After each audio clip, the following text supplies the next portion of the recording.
ပြည်နယ်မြို့တော်စစ်တွေကိုအေအေစတင်ထိုးစစ်ဆင်ပြီးဆိုတဲ့အကြောင်းတင်ဆက်ပေးပါမယ်။အာရခတပ်တော်အေကစစ်ကောင်စီရုံးဆိုင်ရာပြည်နယ်မြို့တော်စစ်တွေကိုမနေ့ကဖေဖော်ဝါရီ9ရက်ညပိုင်းကစတင်ပြီးလက်နက်ကြီးတွေနဲ့ပစ်ခတ်ပြီးထိုးစစ်ဆင်တိုက်ခိုက်ခဲ့ကြောင်းသိရပါတယ်။မနေ့ကည7:00နာရီမှာဖေဖော်ဝါရီ10ရက်မနက်9:00နာရီထိစစ်ကောင်စီစခန်းများကို၄ဘက်၄လမ်းမှာလက်နက်ကြီးမျိုးစုံနဲ့ပစ်ခတ်ခဲ့ကြောင်းအေအေနဲ့နီးစပ်သူတအုပ်ကပြောပါတယ်။အရင်အပြန်အလှန်ပစ်ခတ်တာအချို့ရှိခဲ့ပြီးမြဇန်နဝါရီလနောက်ပိုင်းကပဲလက်နက်ကြီးနဲ့တုံ့ပြန်ပစ်ခတ်တာမရှိဘူးစကားစဘက်ကတစ်ဖက်သက်ပြတ်တာပဲရှိတယ်။မနေ့ညကစပြီးတော့အေကပြင်းပြင်းထန်ထန်ပစ်ခတ်ခဲ့တယ်လို့၎င်းကဆိုပါတယ်။မနေ့ကညကပဲမနက်ပိုင်းထိစစ်တွေမျိုးမှာလက်နက်ကြီးတန်းအဆက်မပြတ်ကြားခဲ့ရကြောင်းပေါတော်မြို့နယ်မှာဒေသခံတအုပ်ကပြောပါတယ်။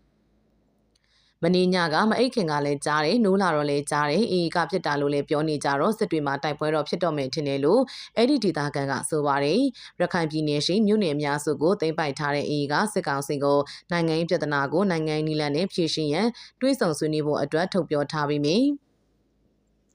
စစ်ကောင်စီကရခိုင်ဒေသကိုလေကြောင်းမှပုံကျင်းမှုများဆက်ရှိနေလို့တိုက်ပွဲဖြစ်လာဖို့နှီးစပ်လာတယ်လို့အေနဲ့နှီးစပ်တဲ့နောက်တအုပ်ကပြောပါတယ်။သူတို့စစ်ကောင်စီကိုတွေးဆောင်ဆွေးနွေးဖို့အဆင်သင့်ရှိတယ်လို့ပြောထားတယ်။နိုင်ငံရေးပြည်ထနာကိုနိုင်ငံရေးရတွေးဆောင်ဆွေးနွေးဖို့အသင့်ရှိတယ်လို့ပြောပြီးမြပုံကျဲတာတွေနေတိုင်းရှိနေဆိုတော့ပုံကျဲတာအရင်ထက်နေတိုင်းရှိလာတော့တိုက်ပွဲတွေကဆက်ဖြစ်လာတယ်။2025ထဲမှာလည်းရခိုင်ပြည်နယ်မှာတော့တိုက်ပွဲတွေပြင်းထန်ဖို့ဆိုတဲ့လက္ခဏာဘက်ကိုဦးတည်နေရလို့ဆိုပါတယ်။စစ်ကောင်စီကရခိုင်ပြည်နယ်တိုက်ပွဲများနဲ့ပတ်သက်ပြီးသတင်းမထုတ်တော့လဲ၎င်းတို့ရဲ့ရခိုင်ဝန်ကြီးချုပ်ဦးထိန်လင်းကပြည်ထောင်စုနေအခမ်းအနားအစည်းအဝေးလုပ်ခြင်းဖျားကြောက်ပြလူချင်းစတဲ့အခြေအနေကိုသာယခုရက်ပိုင်းဖော်ပြထားပါတယ်။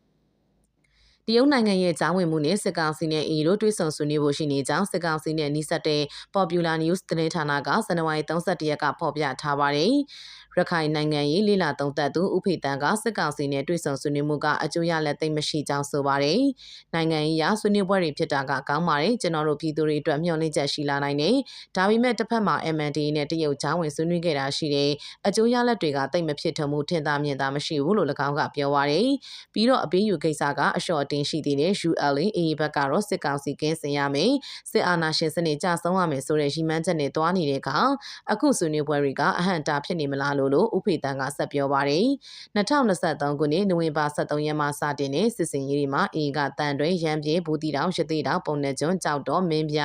မြောက်ဦးမြေပုံပေါက်တော်မောင်တော်အန်တောင်ကုန်းခွနဲ့ချင်းပြည်နယ်ပလက်ဝတို့ကိုသိမ်းပိုက်ထားပါတယ်။ပြည်နယ်အတွင်းရှိအေတိုက်ခိုက်ဖို့ကြံရှိနေတဲ့မြို့များမှာအိန္ဒိယရှင်းနှီးမြုပ်နှံမှုတွေရှိတဲ့ပြည်နယ်မြို့တော်စစ်တွေတရုတ်ရှင်းနှီးမြုပ်နှံမှုတွေရှိတဲ့ကြောက်ဖြူနဲ့မန်အောင်မြို့တို့သာကြံရှိပါတယ်။ပြီးခဲ့တဲ့ရက်ကလည်းကြောက်ဖြူမြို့နယ်မှာအခြေစိုက်ထားတဲ့တညဝရီရေတပ်စခန်းအုံးကျွင်ရေတပ်စခန်းတို့ကလက်နက်ကြီးဒရုန်းတို့နဲ့တိုက်ခိုက်နေတဲ့အတွက်အနီးဝန်းကျင်ကျေးရွာဆက်ရာကမှဒေသခံများဘေးလွတ်ရာကိုထွက်ပြေးတိမ်းရှောင်နေရပါတယ်။